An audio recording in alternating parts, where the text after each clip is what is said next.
મિત્રો, આ વાર્તા સંપૂર્ણ કાલ્પનિક છે. મનોરંજન અને પ્રેરણા માટે લખવામાં આવી છે.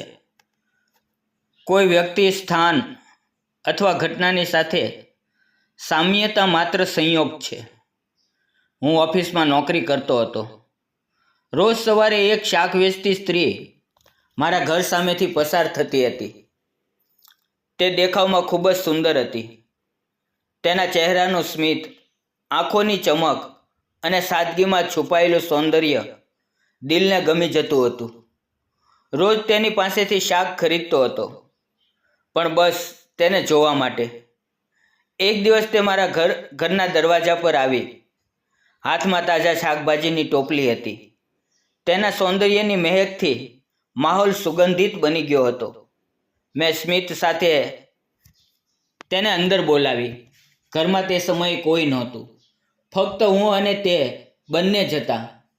ટોપલો નીચે ઉતરતી વખતે પળભર માટે અમારી નજરો મોહી ગઈ, અને તે શાંત માહોલમાં અમારા શ્વાસનો અવાજ પણ સંભળાઈ રહ્યો હતો. તેની આંખોમાં કંઈક અલગ જ લાગતું હતું. મેં તેના હાથને હળવેથી સ્પર્શ કર્યો અને નમસ્કાર મિત્રો, મારું નામ આદિત્ય છે. મારી ઉંમર 35 વર્ષની છે અને હું એક કંપનીમાં કામ કરું છું. 5 વર્ષ પહેલાં જ મારા લગ્ન તૃપ્તિ નામની એક છોકરી સાથે થયા હતા.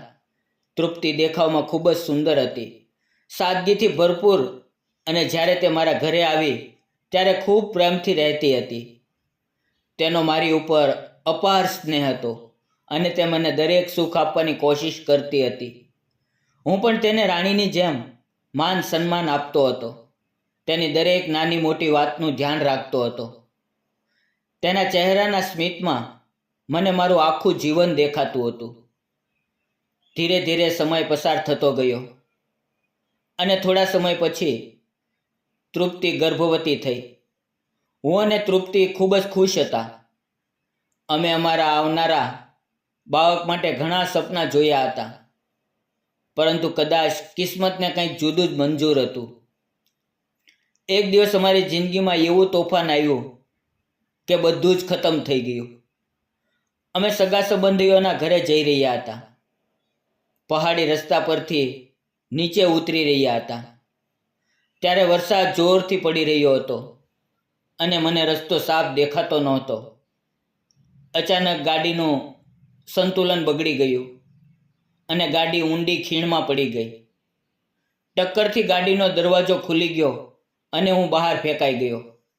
પરંતુ મારી તૃપ્તિ અને તેના ગર્ભમાં રહેલું અમારું બાળક ખીણમાં નીચે ચાલ્યા ગયા અને એક મોટા ધડાકા સાથે મારું બધું જ ખતમ થઈ ગયું.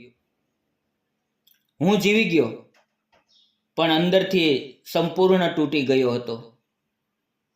મમ્મી પપ્પા તો બાળપણમાં જ જતા રહ્યા હતા, તેથી હવે હું સંપૂર્ણ એકલો થઈ ગયો હતો. થોડા મહિનાઓ પછી મેં ઓફિસે જવાનું ફરીથી શરૂ કર્યું. જિંદગીને પાછી પટરી પર લાવવાની કોશિશ કરી, પરંતુ અંદરનો ખાલીપણો વધતો જ ગયો. મારું પોતાનું ઘર હતું, પરંતુ હવે તે મને સૂનું અને વિરાન લાગતું હતું. શાકભાજી લેવા માટે મારે પોતે બજારમાં જવું પડતું હતું, પણ છેલ્લા થોડા દિવસથી મેં જોયું કે એક સુંદર, અંદાજે 28-29 વર્ષની યુવતી રોજ મારા દરવાજા સામેથી શાક વેચવા નીકળતી હતી. એક દિવસ મેં હિંમત કરી તેને અવાજ આપ્યો. તે મારી પાસે આવી. ગોરી રંગત, તેની ટપટપી આંખો, લાંબા ઘના વાળ, માથા પર પલ્લુ, હાથમાં ટોપલી. તેના સૌંદર્યનું વર્ણન શબ્દોમાં કરવું મુશ્કેલ હતું. મેં પૂછ્યું, શું છે શાકભાજીમાં? તેણે ધીમા અને મધુર સ્વરે જવાબ આપ્યો, સાહેબ, રીંગણ, બટાકા, મરચાં, કોળ, મેથી, ધાણા, પાલક. તેનો અવાજ એટલો કોમળ અને મીઠો હતો કે મને એક પળ માટે લાગ્યું જાણે વરસાદની ફુવારોમાં બાંસુરીનો સૂર સાંભળી રહ્યો હોઉં. મેં અડધો કિલો રીંગણ અને એક જોડી પાલકની ભાજી લીધી. તેણે 40 રૂપિયા આપવાનું જણાવ્યું.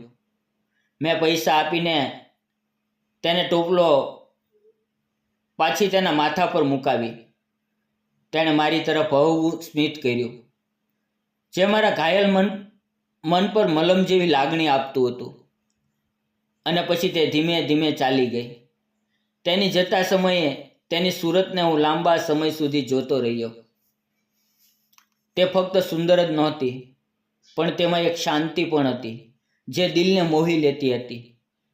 તે દિવસ પછી જ્યારે પણ તે મારા દરવાજા પાસેથી પસાર થતી, હું તેને અવાજ આપતો અને કંઈક શાક લેતો, કારણ કે તેના દર્શન વગર મારો દિવસ અધૂરો લાગતો હતો. એક દિવસ મેં તેને પૂછ્યું, તારું નામ શું છે અને તું ક્યાં રહે છે? તે હું સ્મિત કરીને બોલી, મારું નામ સાક્ષી છે. હું નજીકના ગામમાં રહું છું. મેં સહજ રીતે પૂછ્યું, તારા પતિ શું કરે છે? આ સાંભળતા જ તેનો ચહેરો અચાનક શાંત થઈ ગયો. આંખોમાં આંસુ આવી ગયા અને તે ધીમા સ્વરે બોલી, હું વિધવા છું. તે પળે મારા અને તેના દિલ વચ્ચે એક અજાણી દોર બંધાઈ ગઈ. બે તૂટેલા દિલોએ એકબીજાનું દુઃખ અનુભવ્યું અને તે ક્ષણથી તેની હાજરી મારા જીવનમાં એક નવી આશા બનીને આવવા લાગી. મેં તેની માફી માંગી અને કહ્યું, સોરી, તને દુઃખ આપવાનો મારો ઈરાદો નહોતો. તે બોલી, એવી કોઈ વાત નથી સાહેબ. પછી મેં પૂછ્યું, તું આ શાક ક્યાંથી લાવે છે? ત્યારે તેણે કહ્યું, હું મારા માતા પિતાજી સાથે રહું છું. અમારી પાસે થોડી ખેતીની જમીન છે. તેમાં ઉગાડેલા શાક લઈને આવું છું અને લોકોને તાજા શાક ખવડાવું છું. મેં કહ્યું, હા, સાચે જ. તારા લાવેલા શાક તાજા અને ખૂબ સ્વાદિષ્ટ છે. આમ થોડી વાતચીત થઈ. પછી તેણે પૂછ્યું, સાહેબ, તમે શું કરો છો? મેં જવાબ આપ્યો, હું એક કંપનીમાં કામ કરું છું. પછી તે બોલી, તમારા ઘરમાં બીજું કોઈ નથી દેખાતું?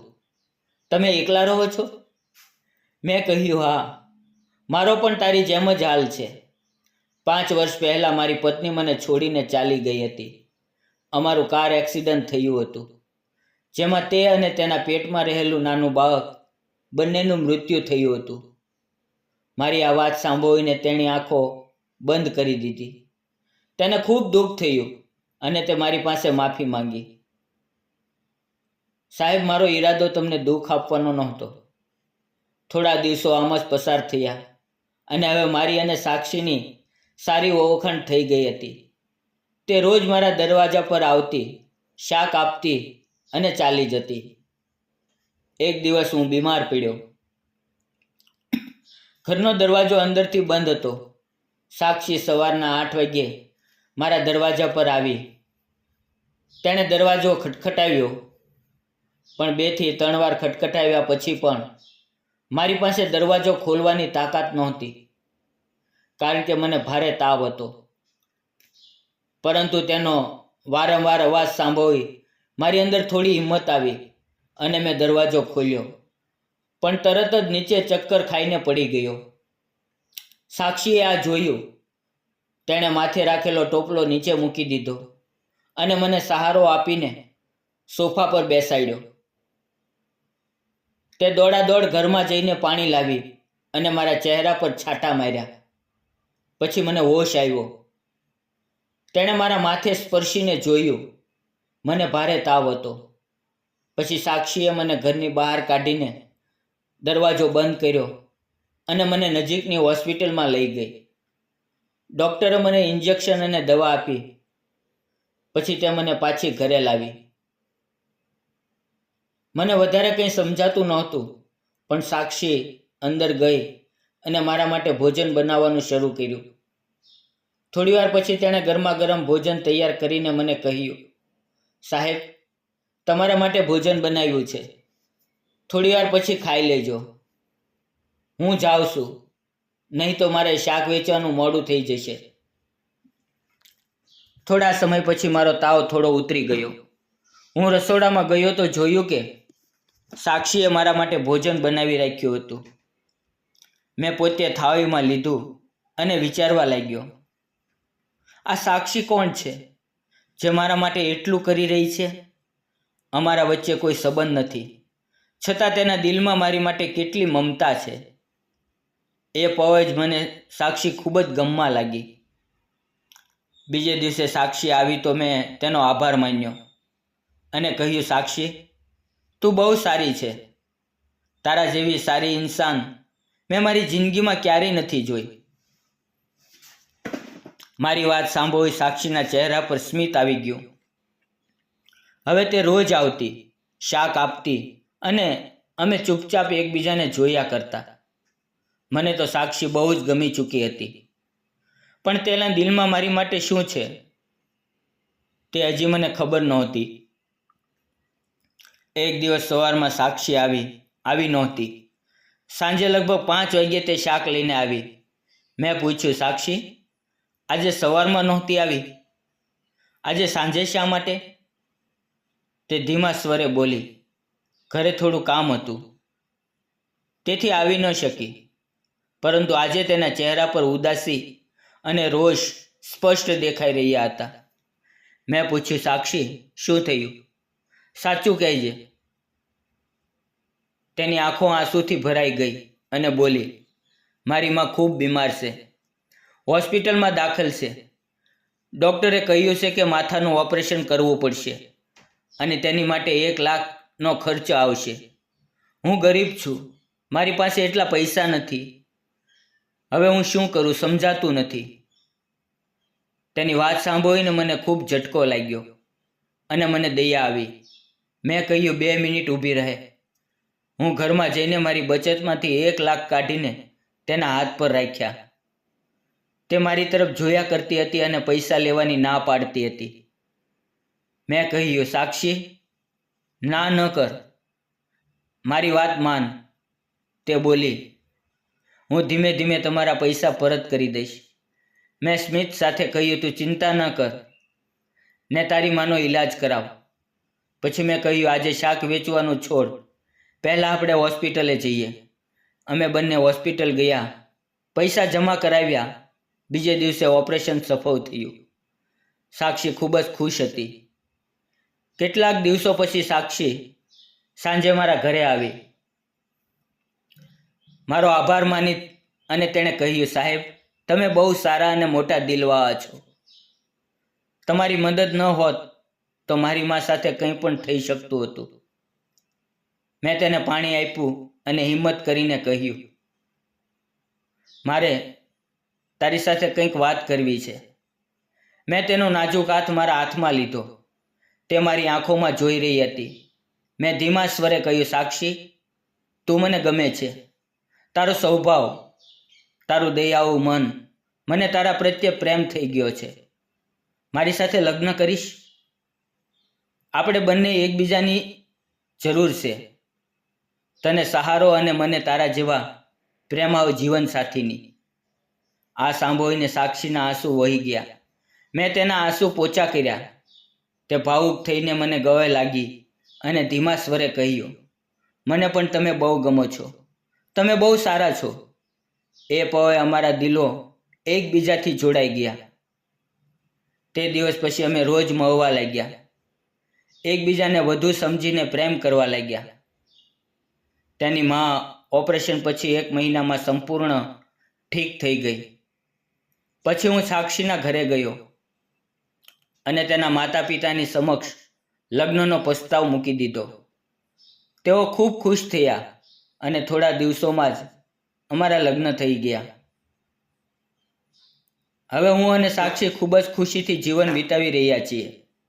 મિત્રો, જિંદગી ભલે કેટલી પણ મુશ્કેલીઓ આપે, તે આપણને ફરીથી એક નવો મોકો આપે છે. 2 તૂટેલા દિલો જ્યારે એકબીજાનું દુઃખ સમજે છે અને એકબીજાની માટે ઊભા રહે છે, ત્યારે એ સંબંધમાં સાચી શક્તિ આવે છે. પ્રેમ આકર્ષણથી નથી થતો, પરંતુ મુશ્કેલ સમયે સહારો બનવામાં, ત્યાગ કરવામાં અને સાથે મળીને નવું જીવન બનાવવામાં છે. તેથી જો કોઈ તમારા જીવનમાં મમતા, અપનાપણું અને વિશ્વાસ લઈને આવે તો એને મોકો જરૂર આપવો. મારી અને સાક્ષીની આ પ્રેમ કથા જો તમને ગમી હોય તો લાઈક, શેર અને સબસ્ક્રાઈબ કરજો. મિત્રો, વિડીયો પૂરો જોવા બદલ આપ સૌ મિત્રોનો દિલથી ખૂબ ખૂબ ધન્યવાદ. ફરી મળશું આવતીકાલે એક નાની એવી વાર્તાની અંદર. ત્યાં સુધી આવજો મિત્રો. ધન્યવાદ.